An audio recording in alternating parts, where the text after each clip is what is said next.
निदर्शनास आलं। त्यामुळे कलेक्टरांच्या अध्यक्षतेखाली जी काही रोड सेफ्टीची मीटिंग होते ती सुद्धा मीटिंग इथून पुढच्या काळामध्ये ठरलेल्या वेळेत झाली पाहिजे, नियमाप्रमाणे ती मीटिंग झाली पाहिजेत। शहरातले आणि हायवेचे शहराच्या लगतचे जेवढे म्हणून जिल्हा म्हणून असतील ते अपघाताचं प्रमाण असेल, जी संख्या दिसते, जी अपघाताची संख्या दिसतीये, या सगळ्या विषयावरती दर 2-3 महिन्यांनी जी काय शेड्यूल असेल त्याप्रमाणे ती मीटिंग सुद्धा होणं खूप गरजेची आहे। आणि सर्व्हिस रस्ता जिथे जिथे अपूर्ण आहे ती सर्व्हिस रस्ता जे आहे ते पूर्ण करण्यासाठी जी एजन्सीच्या माध्यमातून ती ताब्यात घ्यायची, त्या सगळ्यांना मदत करणं असेल।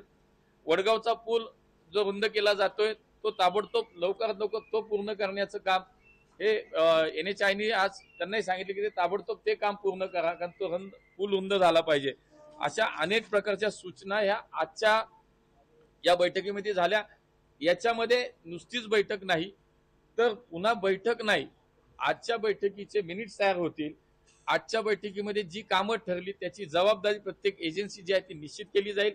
PMC आहे, PMRD आहे, NHAI, पोलीस आहेत, वाहतूक पोलीस, जी काय कोणाची RTO आहे त्याची जबाबदारी, त्याला आज जे काम दिलंय ते साधारणतः डिसेंबर महिन्याच्या दुसऱ्या किंवा तिसऱ्या आठवड्याला परत त्याचा एक आढावा की दिलेलं काम या 1 महिन्यामध्ये काय पूर्ण झालं, ते काय आपण तातडीनं त्याच्यामध्ये आपण काय ऍक्शन घेतली, याची सुद्धा 1 महिन्यानंतरची एक मीटिंग या विषयाची होईल।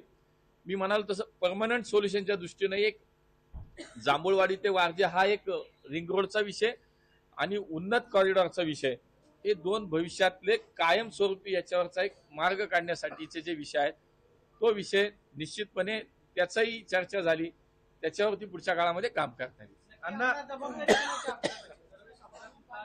वाहतूक शाखेने आतापर्यंत वर्षभरात 15 वेळा पत्र व्यवहार केलेले आहेत, पण त्याच्यावरती कोणतीही अथॉरिटीने म्हणजे हायवे अथॉरिटीने आणि PWDने ऍक्शन घेतली नाही। आता अपघात झाल्यानंतर एकमेकांवरती जबाबदारी ढकलली जाते, मग कारवाई होणार का नाही त्यांच्यावर? नाही, म्हणून म्हटलं की आता जी काही कामं निश्चित झाली या संदर्भात ज्या ज्या काही अडचणी आहेत, ज्या समस्या आहेत, ज्याच्यामुळे आपल्याला निदर्शनास येते की ऍक्सिडेंट होत आहेत, त्याच्याशी संबंधित सगळ्या एजन्सीज होत्या, सगळे अधिकारी होते, त्याची त्याला जबाबदारी आज निश्चित करण्यात आली आणि 1 महिन्यानंतर जी जबाबदारी दिली आहे, जे काम दिलंय त्या कामाची पुन्हा एकदा या ठिकाणी बैठक होईल आणि त्याच्यामध्ये याच्यावर चर्चा होईल कोणी काय काम करायचं। लोकशाही मराठी ऐका, पहा, जागरूक रहा।